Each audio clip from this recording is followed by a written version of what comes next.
Everyone आज preparation चलती आमर गुपचुप ताको आम पानीपुरी कहूँ। तो खट्टा पानी पाई मो फर्स्ट कंचा लंका आप चाहिए अदा पकई पारे इट्स ऑप्शनल।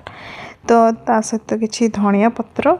आउ जहाँ पुदीना पत्र थी आप पुदीना पत्र भी पकई पारे तार भल फ्रेग्रेंस आसता है। तो पुदीना पत्र सहित धनिया पत्र सहित आम पकेवा मेन जोटा कि तेंतुली को मो पानी रखी बाहर करना पानीटा ही ग्राइंडिंग करी ता सहित मसला सहित टिके लेंबू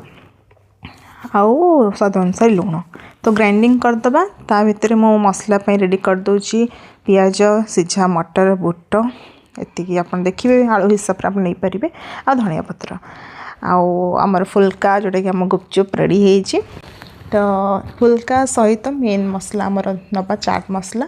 जो आम आलू रे आम पकेबा आलू मसला बनवाई बहुत टेस्टी लगे स्वाद अनुसार आप लुण कि लंका गुंड पकेबे और तस चाट मसला देखो फाइनल लुक हो जाए पानी भी बहुत टेस्टी होता आज खट्टा पानी यहाँ बहुत हेल्दी आप घर भी ट्राए करेंगे कारण बाहर गुपचुप टे अनहाइजीनिक क्या भल लगे क्या भल लगे बट घरे आप ट्राए करेंगे ना